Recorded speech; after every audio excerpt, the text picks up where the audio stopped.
Good morning, everyone, and thank you for joining us this morning for a special presentation of the participants in our Stage Stories program.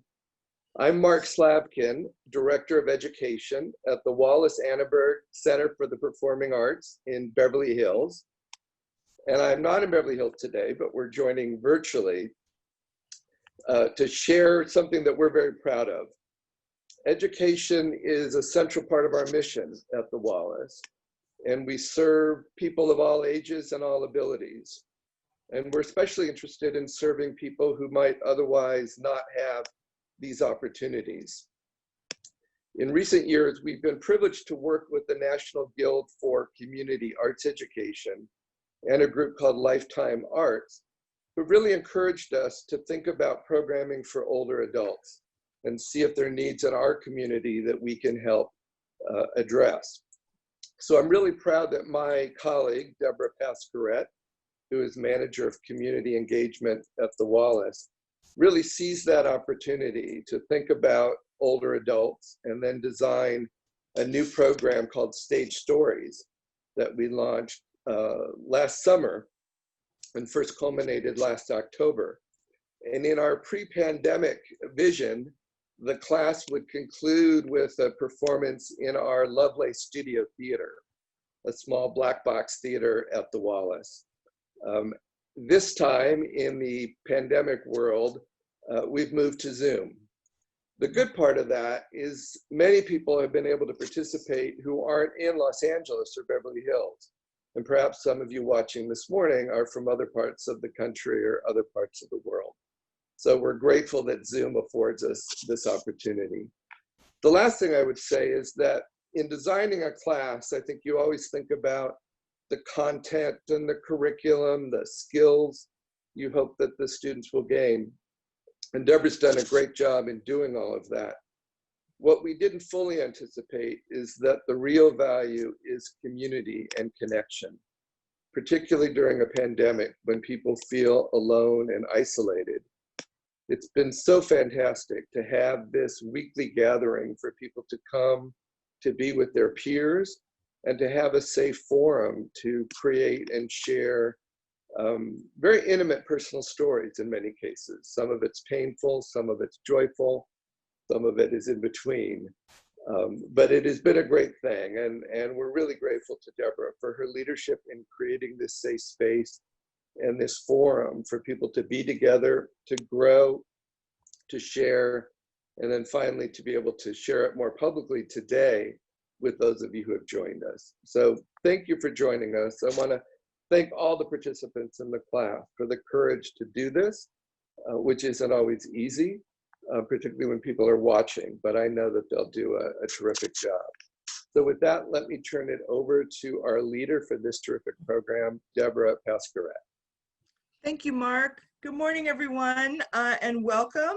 I'm actually at the Wallace today for the first time in many months, socially distanced back in the corner of my office, and I'm here with my wonderful colleagues from our marketing department that are helping make this happen in our live stream today. So much appreciation to them. I am so excited that you've joined us this morning. For the last 10 weeks, every Tuesday morning at 10:30, we've had an incredible group of people come together who didn't know each other. I don't think any of them actually knew each other when we started, and slowly throughout the class start to share their stories. And I think you'll see today that there are stories of real courage and bravery, and stories that are hilarious, that bring back memories that they've thought about over the course of the course. That's a hard one to say. And today we're really celebrating their words. And I think you'll realize when you hear them that they are really talented artists and they're talented writers. And even if they didn't think they are or think they were, you'll see today that they are as they share their stories with you. So everyone sit back, have your coffee or whatever you're having this morning. Some of you may be on the West Coast, so you've moved on to other beverages, but whatever you have, sit back and relax and let the beautiful words of our Stage Stories class wash over you. And at the end, we'll have some questions with the participants. And so if you do have a question during the show or one comes up at the end, please just type it into the chat box and I'll be able to get that and be able to facilitate that at the end. So let's have our wonderful participants from Stage Stories share their work.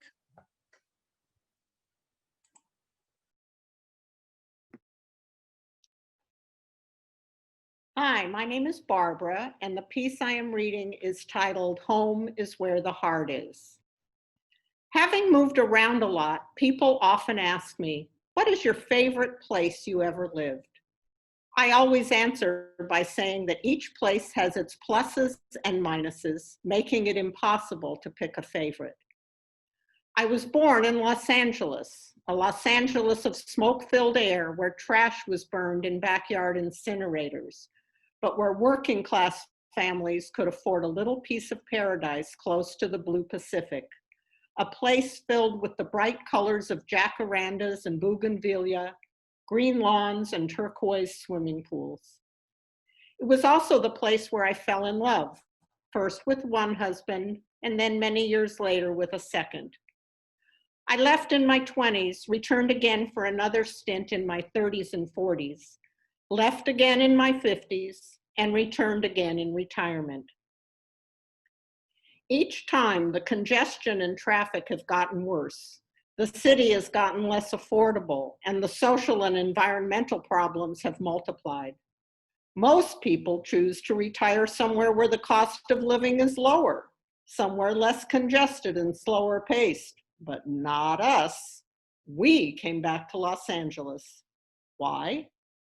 Because Los Angeles holds the winning cards, children and grandchildren. In 1969, I moved to Israel, a place I had never visited until my first husband and I immigrated there. When we landed in Israel, I felt a strange sense of belonging come over me. The unfamiliar felt strangely familiar, and the only thing that bothered me was not being able to read any of the signs. Israel was truly my homeland, the place where waking up every morning was sufficient to provide me with a sense of identity and purpose. I felt a profound sense of connection to the Jewish people and to Jewish history, while at the same time helping build the Jewish future. So I learned to read those signs, and I thought I would stay there for the rest of my life. But life doesn't always turn out the way you plan. Israel is where my daughter was born, and 1 week later, it was where my husband was killed in the Yom Kippur War. 2.5 years after the war, my daughter and I moved back to Los Angeles to be near my parents. When my daughter was a teenager, I fell in love again and remarried. Then, in the year 2000, my husband got a job in Rhode Island, and we moved to Jamestown, a lovely little island in the Narragansett Bay, right across from Newport. Jamestown was by far the most beautiful place I ever lived. We lived in a rambling 1905 Victorian house with a wraparound porch and winter water views, meaning you could see the bay from the second and third floor when the leaves were off the trees. The air was always clean, and our yard was filled with 6 large maple trees, lush in summer, colorful in autumn, stark in winter. You could time the seasons by the number of boats in the waters of the bay, empty in winter, slowly filling up during the spring, full marinas and sailboats galore in summer, and then the boats being pulled in the fall until there was one last lone boat left before it too disappeared into dry dock. I learned to love the seasons, even winter when the snow had to be shoveled off of our long winding driveway. More important, I learned that I was better suited to small town life than to the big city. Jamestown, population 5,400, has no stoplights. And when I went downtown, all 3 blocks of it, I would always run into someone I knew. After 10 glorious years on our island, my husband was offered his dream job in Washington, D.C. He said he wouldn't take it if I said no, but how could I make him turn it down and then regret it for the rest of his life? So we moved. We downsized from our 3,600 square foot house to a 1,600 square foot condo on the 16th floor. No more small town living, but Washington was such an exciting place to be. Washington is, hands down, the most culturally and intellectually stimulating city, even more so than New York, in my opinion. With its vast array of museums, unlimited opportunities for lectures, concerts, and learning, beautiful parks and monuments, and easy access to it all via the metro, it was a wonderful place to live. We stayed there for 8 years. But those grandchildren beckoned, and once again, we are back in Los Angeles. I miss Israel. I miss Jamestown. I miss Washington. And I long to be able to travel to all of them once again. In this time of the pandemic, I think about that a lot. I feel cheated, like precious time is being stolen away from me at an age when I am not sure how much more time I have left. I wonder if and when that day will come when I can get back on an airplane and visit those places and the many friends left behind. I just hope that when I go back to Washington, there is a different president in the White House. Thank you.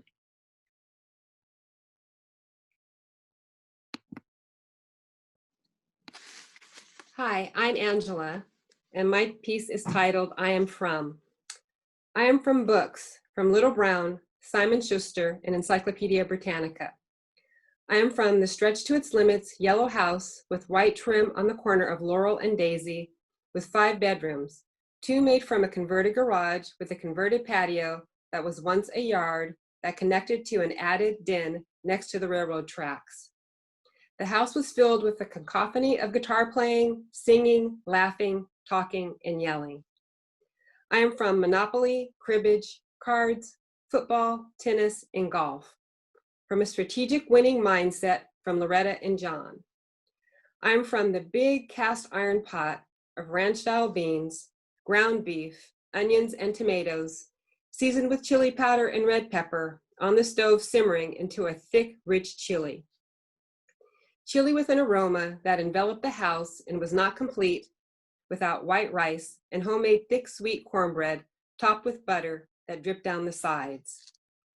I am from eucalyptus trees with fallen green leaves and rough brown bark, peeled back by the sun and wind to reveal long, smooth, grayish green trunks and a pungent pepperminty smell that permeated and overwhelmed the air and sometimes made me sneeze.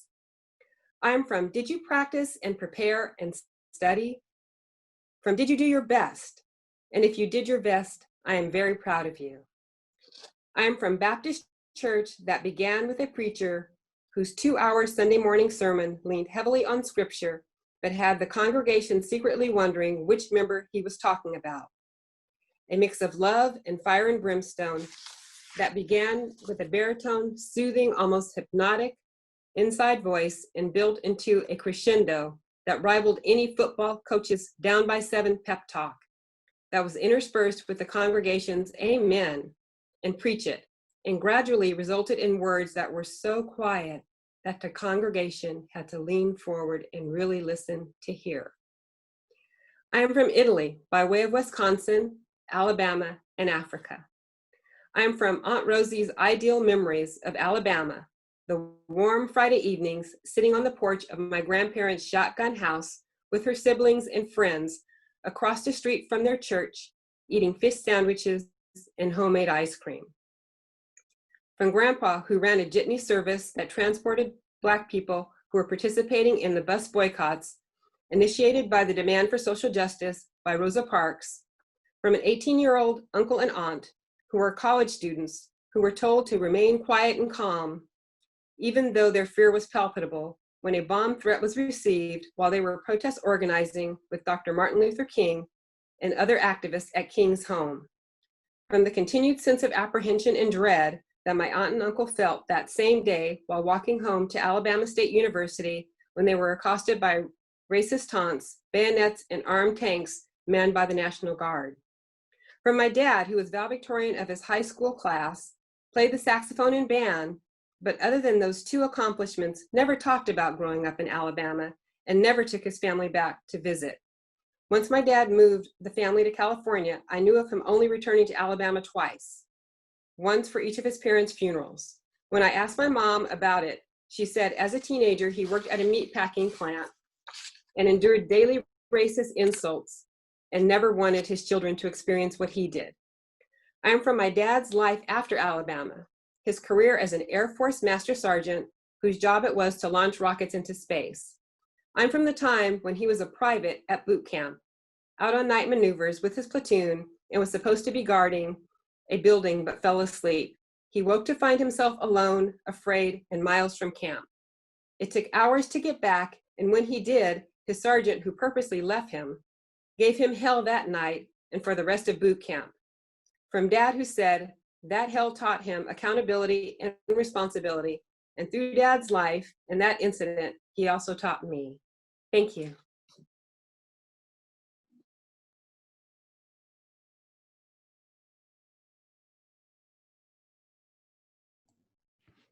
Hi, welcome. I'm Ellen Schmalholtz. This is a prologue to a book I'm writing called All Bumpy Roads Lead Somewhere. Remembrance of things past is not necessarily the remembrance of things as they were. Marcel Proust. Understanding a life, my life, is like looking through a kaleidoscope with mostly black and white pieces and maybe an occasional red, green, or blue one. The pieces, the shards, with all their razor-sharp angles and straight lines, fit perfectly together one moment, only to form something totally new because of the slightest tremor of a hand or an outside force no one can foresee. Or maybe it's the reverse. Maybe a life, my life, is made up of a jumble of pieces, and the ultimate struggle is to fit them together so they make some sense and explain me to me. This essay is called Lasagna. Children begin by loving their parents. As they grow older, they judge them. Sometimes they forgive them. Oscar Wilde. I am 11 or 12. I live in a 3-bedroom corner apartment on Ocean Avenue in the Flatbush section of Brooklyn. The kitchen has a window that opens onto the courtyard, and we can always see who is coming in and going out of the building. Side by side with the kitchen is a small dining area. It holds a red Formica table and 4 red upholstered metal chairs. My father comes home from the office at 5 p.m. every night, and dinner is on the table at 5:30. We all sit together. It is the end of November. It is my birthday today. It will be my brother's Larry's birthday tomorrow, and I giggle to friends that we were made on Valentine's Day, 5 years apart. He is older. Larry is a problem. My mother claims she goes to school more often than he does. There is unrest in the family. Yelling is common, hardly ever at me. Enough goes on without me bringing any attention to me. I'm happy today. It's my birthday. My mother will make a special meal, and I wonder what my present will be. It gets to be past 5:30. My parents and I wait for Larry to come home. Being on time is important in my family. If you are going to be late, you must call, but it's better not to be late at all. My mother's special homemade lasagna overcooks in the oven. My father's stomach growls. I hear it from the other room, where he is reading the New York Post. 5:30, 5:50, 5:56. Through the window, I see Larry walk into the building. Coco, our loyal brown and white Cocker Spaniel, runs to the front door to welcome him. The yelling starts soon after he enters. Larry's excuse is lame, but we all finally sit down to dinner. When my mother puts the pan of lasagna on the table, the creamy white mozzarella cheese looks charred brown, and the bright red tomato sauce bubbles along the sides of the glass Pyrex dish. It's the only sound in the room. My father and brother go at it again. I have no idea what they are saying. It's been said before. My stomach cramps, my heart hurts. I don't want to be here. Out of nowhere, I yell, "It's my birthday. For once, can you not fight?" I push my chair back and walk away from the table. My father yells at me, "Ellen, come back to the table right now." I ignore him, and when I am halfway through the next room, I feel his 2 hands on my shoulders and a knee in the small of my back. I am whirled around, marched back to the table, and put in my chair. My hands are in my lap. Staccato gasps come from my mouth, and tears fall onto a plate of noodles and sauce and cheese. Happy birthday, dear Ellen. Happy birthday to you. Thank you.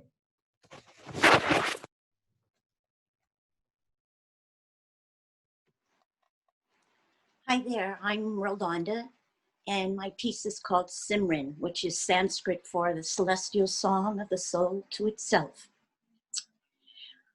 I am still in process of discovering who I am. Born on a beacon of hope, ribboned with ashes of the Holocaust, taught with a lineage of integrity, resistance, and resilience, I'm feathered with a promise kept and miracles. This unrelenting hope was tested even as the final hour loomed for my mother on Friday, the 13th, April 1945. Age 24, already a young widow and enduring 19 months in Bergen-Belsen concentration camp, she was on yet another transport train that was to be blown up at noon as it crossed the Elbe River. The train was halted while the explosives were being set on the bridge when miraculously at 11 o'clock, a troop of British and Americans arrived, liberating them 1 hour before they were to be killed. And then, turns out the head captain's parents live in the same apartment building as my mom's parents in New York City, and on Mother's Day, 1945, bring my mom's mom the note, "I'm alive." And another miracle, after being told she wouldn't have children from all she endured, I came along one Easter Sunday. I am from the promise kept by my mother to her young husband, whom, after emigrating to the United States with her parents, she returned to Holland to marry, as they were very much in love and in the resistance. This promise, never take your own life, no matter what, was his last reiterating words to her as the Nazis dragged him away and stoned him to death. The promise my mother credits for saving her life. And I am from my mother's integrity to not save herself at the expense of others. There was a moment when she could have jumped her initial transport train with some false papers she had obtained, but feared with the Nazi reprisal system, her escape would endanger everyone else, and in good conscience couldn't do that, and thus the 19 months in Bergen-Belsen. I'm from a mother who endured the bowels of hell and loss with great humanity, yet was damaged. I'm from Shirley, Lincoln, German, Black from South Carolina. We spent many treasured hours in our family playroom reviewing states and their capitals and playing Name That Tune on my tiny record player while she ironed and my mother underwent shock treatments and later graduate school.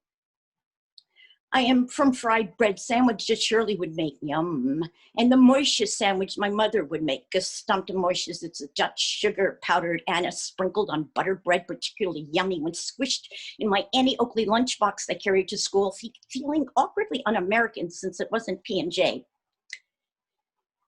And I'm from my mother's second husband, whom she met after the war in New York City at a dinner party while he was telling his escape story. A lieutenant in the Dutch army, he snuck out of his barracks window at the urging of his superior the night Holland surrendered and sailed a tiny boat across the English Channel, eluding the Nazis who came for him in the morning. I'm from my father's mother, Rosa, from the Black Forest in Germany, murdered by the Germans. She was ahead of her time, bringing boys and girls together to swim, cutting her hair when no Orthodox woman did. I've walked her final footsteps in the Ukraine, from where the train stopped to where she was marched to the gas chamber. And I don't think my father ever forgave himself for being unable to save her. I'm from a difficult, brilliant father who created the electronic brand name Panasonic. Sitting in our living room, asking my father to place transistor radios and Macy's to sell, my father, the Dutchman, told Mr. Matsushita that the pronunciation of his name was too challenging for the American buying public and coined Panasonic on the spot. I'm from a diamond family, never seduced by the costume jewelry of success. And I'm from fighting parents where I was the referee. To get away from the drama at home, I often took refuge sitting on a neighbor's hill with strands of Mozart running through me, swelling into uncontainable tears of agony and ecstasy. And by the time my parents finally divorced, the week I graduated high school, I was holding on for dear life. Who am I besides all of this? A baton of suffering, building emotional concentration camps around myself to justify my existence, or with a child's innocence somehow feel I could take on some of my mother's pain and lessen her load? I'm from Mincha, my mother's mother, the one who received the I'm alive letter. She knew me more than anyone, that I was an actress, that I liked shoes. She died betting on my birthday number, having a heart attack when it came up 3 times in a row on a roulette wheel. Many mystical things have happened since on that number, including an Emmy, but that's a story for another time. So, baton of suffering, or could I be a phoenix, feathered with a downy loft of gratitude and compassion, allow myself to soar and effortlessly play with the updraft of abundant love and joy? I'm most comfortable in nature, where part of this is written while camping in the Sierras with my beloved dog Django, not knowing it was the last 2 weeks of his life, but knowing we had to be there. The forest, I think, with whispers in the trees, running streams, wildflowers, is closest to who I really am. Unlike the ocean, which I also adore, the constant tumbling turbulence mirroring much of my own, the forest aligns me with a softer flow, as close to the divine I know, except perhaps looking into my dog's eyes, who I now so dearly miss. I guess I'll have to heighten attuned to whispers in the wind, the play of light and song, as I go in grief and wonder to what's next to come along. Thank you.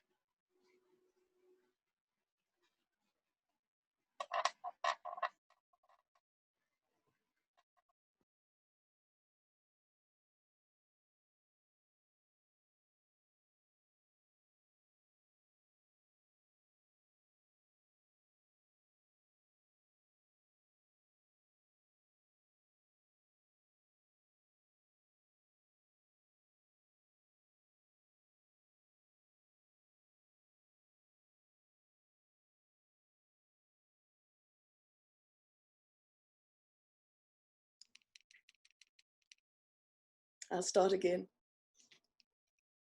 I am Ruth. Good morning. My piece is Handel's Messiah and the Untuned Piano in the Bushveld. A black choir of men and women, the harmony set, arrived for a rehearsal at our home on Thursday after work in East London, South Africa. The musicians consisted of 3 violinists, my mother, myself and a friend, a cellist and a pianist, Deanne. Cyril Mjo, the choir conductor, requested a rehearsal space from many churches in our town. All refused. Either they were prejudiced or afraid of breaking the laws. My synagogue also refused to allow the harmony set to rehearse in their halls for fear of allowing a black choir in a white area. Our only option was to rehearse in our living room. The Apartheid Group Areas Act did not allow blacks and whites to be together. And as a result, the security police would often drive up and down our street to intimidate us. The choir read the Messiah's music not from notes, but using solfege syllables, as in The Sound of Music. Do, re, mi. Our cocker spaniel Dusty would sit at my feet as we accompanied the choir. When one of the sopranos sang a particularly high note in her solo, Dusty broke out into howls, almost matching her pitch. The rehearsal stopped until the laughter subsided. Dusty was banished to one of the children's rooms. As there was a curfew for Black people in our town, the choir members needed to get home to Umdansani by 10 o'clock. Cyril transported many in his van. My husband, Bernie, and Deanne's husband, Chris, stayed till the end of the rehearsal to drive other members the 25 miles home. Because by law, Blacks and whites were not allowed to perform together to a mixed audience, Cyril had found a venue in a neutral territory, a rural area where we were fairly sure that the police would not enforce the apartheid laws. On the Sunday, the musicians arrived at our home to drive together to the performance. We met the choir on the highway, following Cyril's van, driving in convoy to the church. In addition to the cars carrying the 35-membered choir was an open truck with an upright piano in the back. Sitting on the sides of the truck, balancing precariously, were 4 men holding onto the piano, one at each corner. As the convoy left the main road, we turned onto a very narrow dirt lane, worn and just wide enough for the tires of our cars to drive along, bumping over the knee-high yellow, grassy, rutted road. The piano also bumped along, sliding slightly to the right, to the left, and the men holding on to it for dear life as the truck maneuvered its way. In the slight breeze, I could see the grassy stalks waving all around us and the many thorn bushes standing guard all over the veld. A small whitewashed building appeared in the distance. I noticed a cross on the corrugated roof at one end of the building. Attached to the church was a small rectory. We arrived, and as the dust settled, climbing out of our cars, we looked for the entrance to the church. An African minister appeared from the rectory. He greeted us enthusiastically and directed us to where we would perform. 6 men lifted the piano from the truck, carrying it into the church. As they put it down, there were a few loud pinging sounds. Deanne lifted the lid gently, placing her fingers over the few of the keys, and heard the strings had slipped down a half step. We found our seats, unpacked our instruments, trying to tune them to the piano. The most challenging part was tuning our strings down to match the pitch of the piano. Gradually, the space began to fill with people, both Black and white.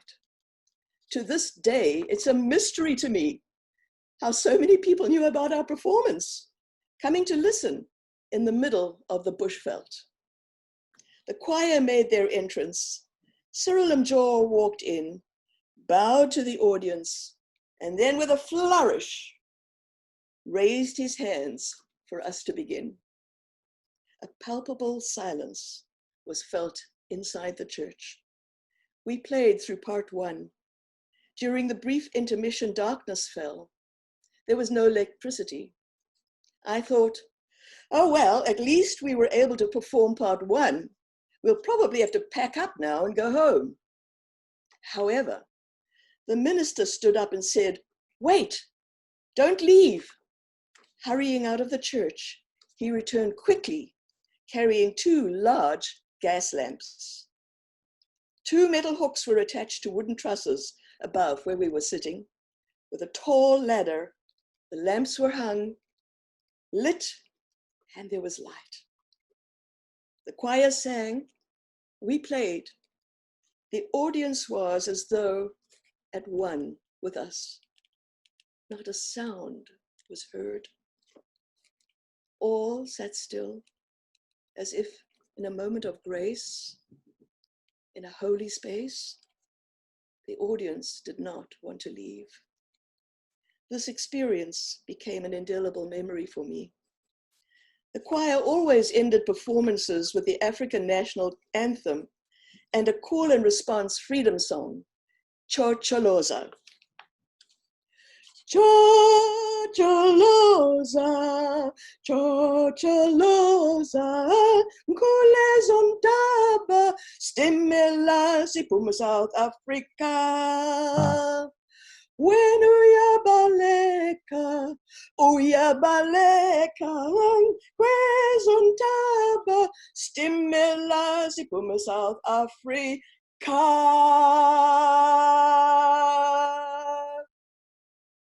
Thank you.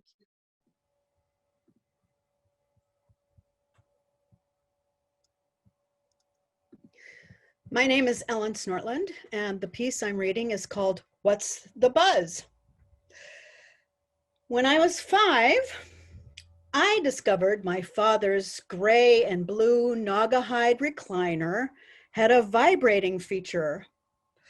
I straddled the chair arm, turned on the vibrating dial, and got off on a regular basis. So I knew my way around orgasms early on. When I got to college in Billings, Montana in 1971, I had my own vibrator, as one does. I called it Paul McCartney. I was in a progressive dorm at the time where they had a suite of rooms around a common living area, surrounded by individual rooms. We were talking about orgasms one night in our shared living room, and to my horror, I discovered that I was the only one out of 10 of us that had climaxed. That was completely unacceptable to me. I'm sorry. One girl even said, "What's an orgasm?" I said, "Tomorrow I'm going to the drugstore and I'm going to get a communal vibrator and a bottle of rubbing alcohol and some cotton balls, and you are all going to use it and not come out of your rooms until you've come." "What are the cotton balls for?" one girl asked nervously, intrigued at this new territory.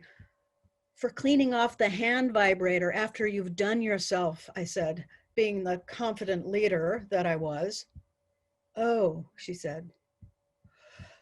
"Meet you here tomorrow night and we'll all take turns individually, and you can't cheat. You can't come out until you've had an orgasm." "Oh, how will you know when you've had one?" "Oh, you'll know and never forget." Okay, so I did and they did, and we had a very, very, very happy wing of the girls' dorm at Rocky Mountain College. That night, they emerged from their dorm rooms glowing and with a wand that wafted the scent of isopropyl alcohol. We may still have had a 9 p.m. curfew, which the boys didn't have, of course, but I'm sure that vibrator sales went sky high at the local Rexall drug in the next week. And we were content to stay in our dorm rooms after 9 with ourselves and new electric boyfriends. Yee-haw! I consider vibrators a subversive activity against male supremacy. With so many men, so many women not even knowing that women could have an orgasm, being the captain of your own pleasure ship is certainly a form of sedition. Hey, if you can get yourself off, you can develop standards. And if a gal develops standards, maybe Johnny just having you give him a hand job so he can get off isn't all that attractive anymore. Then he's all jealous of an appliance and you get to see his true colors. A great guy would be all, cool, can I use it on you? Anytime there's wholesale ignorance, someone is benefiting, and it ain't the one who's not enjoying an orgasm. And as I'll repeat again and again and again throughout my life, women not having pleasure in the short run is not good for anyone in the long run. There are those who believe that women's capacity for pleasure was one of the elements of having to suppress women as a group in the first place. Women can keep going and keep going, Energizer bunny-like, that there were fears among ancient patriarchs that women would just run around getting off all the time. And if that happened, well, gee, men wouldn't be able to keep track of whose sperm impregnated whom, and well, what a mess the patriarchy would be in if they couldn't keep track of male lines of inheritance. Yes, teaching each other to come is an act of uprising.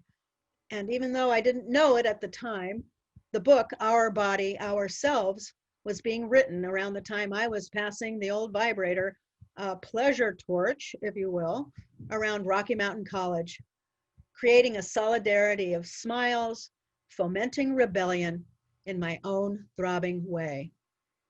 Thank you.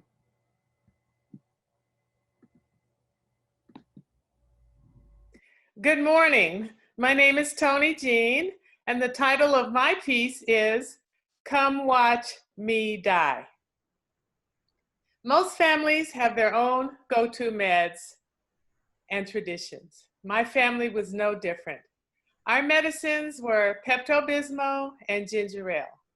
As a young adult woman living alone, I suddenly became very ill late one night. I was rolling around on the floor, sick as a dog, feeling that I was near death and too weak to drive to emergency.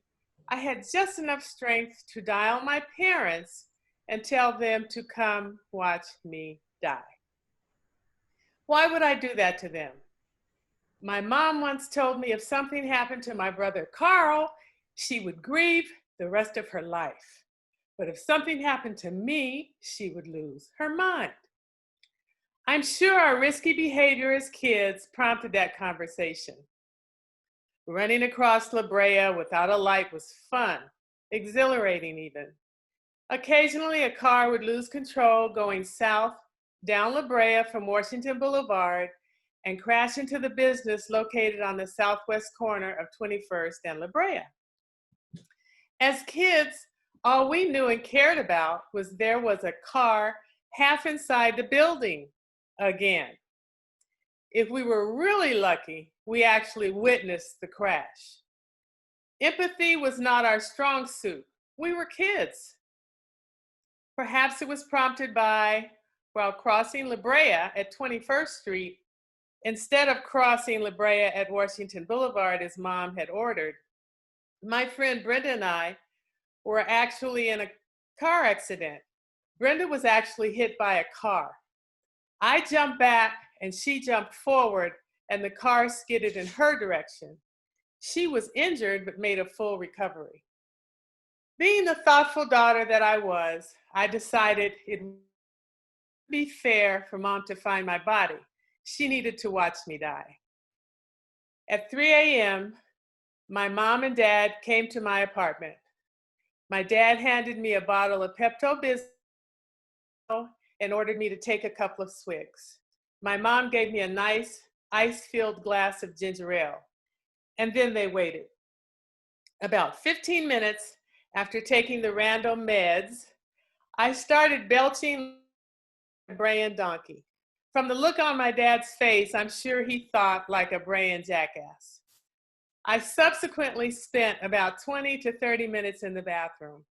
When I emerged, I was cured. It was gas. Who knew? I certainly didn't know how bad gas could make you feel. Who knew eating 2 green apples at lunch could cause so much havoc? I went to bed totally relieved that I wasn't near death, never given a thought to my poor parents being roused out of bed by an overly dramatic daughter.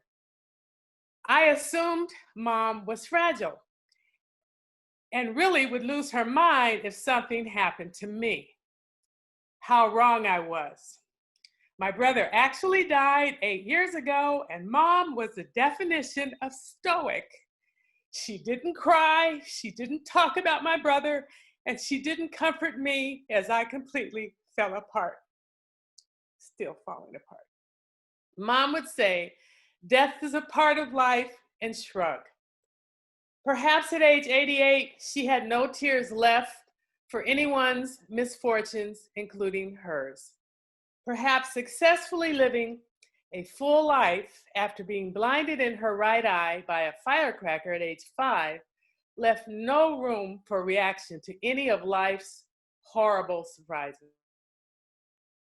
Perhaps she told me she would lose her mind to make me mindful of the consequences of risky behavior. It worked, but not in the way she expected. It was just gas. Who knew? Thank you.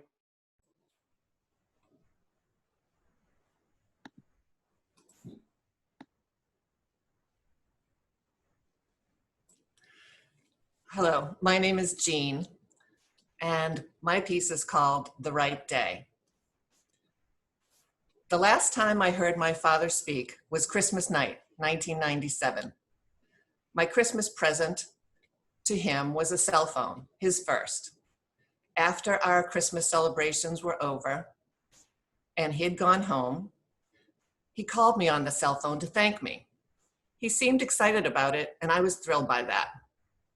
I'm not sure if he made any other calls on that phone, because shortly after Christmas, he developed a severe respiratory infection, requiring him to be put on a ventilator. Complicating matters, a damaged heart valve that his doctors have been keeping an eye on chose that moment to deteriorate to the point of needing replacement. This created a catch-22. The damaged heart valve deprived my father of the strength he needed to get off the ventilator, while the fact that he was on the ventilator meant that he could not have the surgery needed to replace the heart valve. By the time all this occurred, I had returned to LA from Boston, where I had spent the holidays with my family. I went back to Boston to visit him a couple of times that winter, including my son's 2-week school vacation in March. By then, my father had been on the ventilator for 10 weeks or so. On the first Friday night of that trip, my siblings and I were all at the hospital, surrounding my dad's bed, trying to interact with him as best we could, given that the ventilator prevented him from speaking.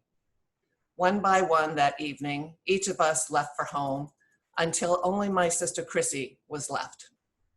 Chrissy is a nurse, as the women in my family tend to be. My dad managed to communicate to her that he wanted to know what the game plan was. One side of his body had swollen due to kidney complications. Chrissy told him that the first step was to try to kickstart his kidneys. What then, he wanted to know. Well, then we're going to try and get you off this ventilator. And then what, he indicated. Well, then you're going to need to have open heart surgery, she said. My dad just rolled his eyes in disgust, dismay, something to that effect. My sister left shortly after delivering this news. After midnight that night, my dad, a man who never asked anyone for anything, managed to communicate to the hospital staff that he wanted a priest. The priest came at 4 o'clock in the morning and gave my father what Catholics in my dad's day called the last rites. I didn't know all this when my sister Linda, also a nurse, called from the hospital that Saturday morning and said to come over right away. It was time to take my dad off the life support the ventilator provided. His situation was not going to improve, and we needed to do this for him. All my siblings and my dad's wife, who had been our stepmother for 23 years following my mother's death, gathered at the hospital. My sisters, the nurses, and my brother with the master's degree in chemistry all agreed. As my brother summed up the situation, my dad's body chemistry was incompatible with life. The 6 of us signed the documentation directing the hospital to take him off the ventilator. The hospital would simultaneously administer morphine to ease his pain. But it was the weekend, and the corporate headquarters of the hospital's owners needed to sign off on the plan before it was pursued, and that wasn't going to happen on the weekend. I don't remember my dad ever opening his eyes again after that Friday night. Concerned that he might die and committed that he wouldn't die alone, my siblings and I took turns overnight and got in comfortable chairs by his bedside. As the days dragged on, to me, my dad's face began to suggest the emotion conveyed in the Ed Bud Monk painting called The Scream. It seemed to convey, "Let me out." Corporate approved the paperwork the following Tuesday morning. At noon that day, my siblings and stepmother surrounded his bed as the ventilator was shut off and my dad breathed his last breath. It was March 31, 1998. Although my medically knowledgeable siblings were confident that this was the kindest, most respectful path, I was plagued with doubts. What if that wasn't the day my dad was supposed to die? Who were we to make this momentous decision? Those doubts had not subsided when 2 months later, for Mother's Day, my stepmother sent my siblings and me a note saying that while she had had 23 happy years of marriage with my dad, she wanted us to know that he had never stopped loving our mother for a minute. Our stepmother was still living in my dad's house where all the family memorabilia was. With her note to us, she included a copy of a love letter that my dad had written to my mother while my mother was in nursing school. In those days, nursing schools were mostly in hospitals, and nurses in training lived at the hospital. My mother was only allowed to leave the hospital grounds on Sunday afternoons. My dad's letter said he couldn't wait to be with my mother on that coming Sunday afternoon, but more than that, he couldn't wait to be with her forever and ever and never be parted. As a last Catholic myself, I hold on to a few Catholic notions of my choice. Primarily, I believe in a heaven where you are reunited with loved ones who passed away before you. My dad's letter to my mom was dated March 31, 1949. Exactly 49 years before the day my dad's ventilator was shut off and he breathed his last breath. By sending that letter, my stepmother had erased all my nagging doubts. That was the right day, the day my dad was meant to be reunited with my mother forever and ever and never be parted. Thank you.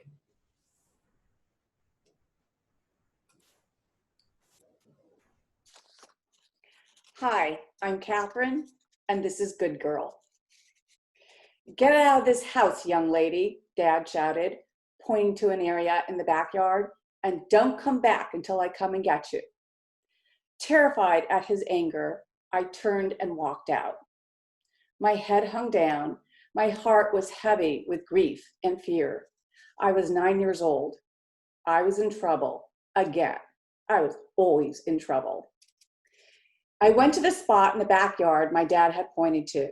I picked up a rubber ball and began to play handball against the garage. I focused on that as I tried to understand why I had just been bad. Again, I didn't mean to be bad. My parents were throwing a party. It was one of those beautiful Sunday afternoons in the San Fernando Valley where the air was warm and dry and felt like velvet on my skin. It was the late 60s, and my parents' guests were wearing the vibrant shades of orange, pink, green, and turquoise of that time. I kept to myself as laughter filled the air from inside the house and from the guests that overflowed into the backyard. I focused on handball as I tried to understand what just happened. My father had introduced me to his new friend. He's a policeman, Dad said as I shook his hand.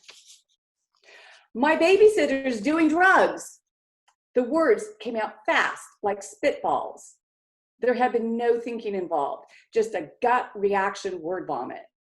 My words hovered in the air. Simon and Garfunkel were singing something about a bridge from the hi-fi. Ice cubes were clinking against tall glasses of Tom Collins. Several flies had been buzzing around, finding their way in from all the open doors and windows. I could feel my t-shirt clinging to my back, sticky with sweat. Dad's mood changed from jovial to thunderous as he lifted his arm and ordered me out to think about what I had just done. Why did I just say that? I supposed it was kind of a warning. Yes, the babysitter was doing drugs, but then she'd invite tons of people over for a party. They were ugly. Their clothes were torn. Their hair was long and greasy. They were dirty and sideways loud. They scared me. I hid in a closet. I was afraid for myself and for my house as they lit small fires in the backyard. But I was a child, and my dad was, well, my dad. I didn't know how to answer him. I never knew. I was a blur of self-hatred. I hated myself more than anyone and anything in the whole wide world. I didn't want my parents to be mad at me again. I wanted their love. I was an only child. I didn't even understand who to talk to. I was an emotional Helen Keller, deaf, dumb, and blind for any words that could explain myself. By late afternoon, the guests began to dwindle and the sun began to set. Dad never came and got me. I had been playing handball in the hot sun for 6 hours. At least I got better at this, I thought. I was usually the last one to be picked for a team in sports. In spite of everything, my hand-eye coordination improved vastly that day. My terror at waiting for Dad kept me focused on that ball all afternoon. I eventually went back in the house, sheepishly sneaking into my bedroom, and stayed there the rest of the night. Nothing was ever said again. I was considered a problem child. I wasn't. I was a good girl. But my dad never believed me. Eventually, I became sullen, and then I became mad. I grew up in a world of powerful men, politicians, lawyers, journalists, and every other sphere of influence imaginable. My father was a Superior Court judge in Los Angeles County. My father was revered. My father was Your Honor. When he spoke, everyone stopped and listened. He was so almighty that when he talked, I could literally feel the molecules in the walls begin to change. Yet for all my father's glorious brilliance, the one thing he never seemed to grasp was this. For all the reverence, respect, and goodwill all these people in his community gave him, the moment he stepped out of the room, some people would change. Some people became who they really were, and some people weren't always that nice. By the time I was 21, I had experienced dozens of moments of abuse, sexual and verbal, drug-fueled and sober. Some men delighted at grabbing the judge's daughter's breasts when he was only a few feet away. I did tell Dad, but my poor father was too chained to his own sworn oath of innocent until proven guilty to believe me. Mom only knew how to support him, as was the custom of that time. I would spend most of my life trying to prove my self-worth to him, my self-worth to anybody. My father died when I was 51. We had long since made our peace. From him, I learned to always present yourself as a credible witness and to make sure you can produce evidence or collaborating testimony when delivering game-changing news. I also learned it would have been oh so helpful if only I could have had a smartphone back then. Thank you.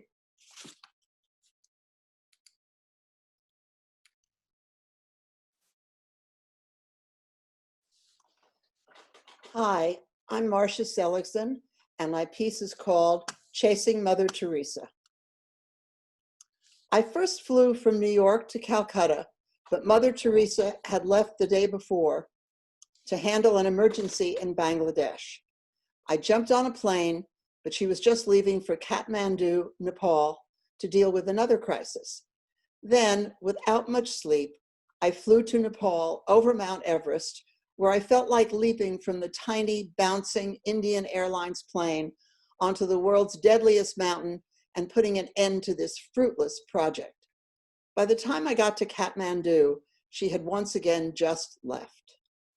I was traveling with my colleague and friend, Nathan Gray, who was an exec at Oxfam International in Boston and a third world adventurer. He had met Mother Teresa when he went to India to help when an earthquake struck a few years before.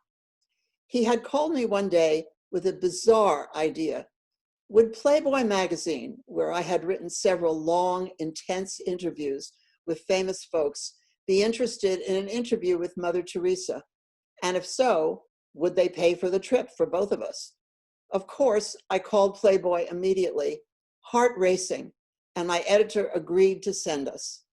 And then the good lady's staff of nuns, not exactly understanding what Playboy was, welcomed the idea.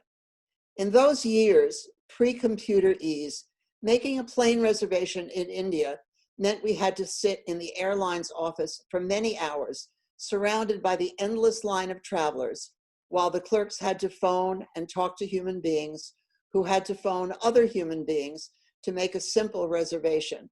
Our scurrying around the Indian subcontinent in the hunt for Mother Teresa was a huge and complicated task, not made any easier by the belly problems we were both having. Nonetheless, we forged ahead. While we were waiting to hear where we would possibly find her, I decided to fly to New Delhi to meet with the New York Times bureau chief, who had interviewed her several times over the past few years. He was a tough, experienced journalist, and what he told me over lunch about his time with Mother Teresa really shocked me. He said that being in her presence so profoundly moved him that he was considering giving up his amazing job, his Judaism, moving his family to Calcutta and going to work for her. After 3 weeks of traveling through India, we all finally connected in Calcutta, her home base and one of the poorest cities in the world. It was also one of the most crowded, with hordes of citizens on every street, making walking anywhere difficult. Calcutta had all the qualities of a poverty-ridden metropolis of 10 million people. I wondered why Mother Teresa chose this desperate city for her home base, until her people took us to the Home for the Destitute and Dying, a dilapidated building overcrowded with ill and aged people in beds, which was run and funded by the nuns in her worldwide group, the Missionaries of Charity. I then understood the truth, that she was completely dedicated to helping where no one else would, to caring for the neediest among us, and that Calcutta was the perfect place for her to follow her life's path. Walking through the building was admittedly an overwhelming experience for both Nathan and me, one that we were frankly anxious to leave after an hour. The next day, I finally met Mother Teresa at her office. The space also served as a home and school for abandoned children. When she walked into the reception room in her blue and white sari, surrounded by her small staff of nuns, I was surprised at how tiny she was, how frail she looked. She sat next to me at the table and stared deeply into my eyes before saying anything. Her English was good, her sentences short and pointed. She was warm, but clearly distant. Oddly, I wanted to touch her, to hold her hand, but she sweetly rebuffed any physical contact. The wall around her was clear and uncrossable. I didn't comprehend the feelings I was having for her from the first moment. They were not simple or understandable. The interview went fairly well. She didn't object to the tape recorder, and she was focused. Finally, I had to ask her the tricky question about abortion. In this overpopulated, poverty-ridden city, how did she explain her anti-abortion stance? Her exact words stayed with me until today. Bring all the unwanted children to me, I will take care of them. She had nothing else to say on the subject. Children were left at her front door, many ill, deformed, all discarded by their families. She took them all in, gave them a home, educated them, loved them for years. After 3 hours, she signaled me the interview was over. I knew in my heart, mind, and body that Mother Teresa was a saint, whatever that is. I wasn't sure, I'm still not, but I know I had never had that experience before or since. When I returned to the hotel, I was teary all day. I missed her, and dare I say it, I loved her. Like the New York Times journalist, I thought fleetingly about giving up my wonderful life in America to be with Mother Teresa in Calcutta. My friend Nathan explored adopting one of her orphans, an infant with only one arm, and bringing her home to Boston. I convinced him his wife and 3 kids might be shocked when they picked him up at the airport. He finally relented. So did I. I never had enough time with her or got sufficient candid responses to my tough questions to write the Playboy interview. But what I've been left with after all these years is the inexplicable and overpowering reality that I had truly been in the presence of a saint. She died in 1997, 18 years after I was with her, and in 2016, Mother Teresa was canonized. Thank you.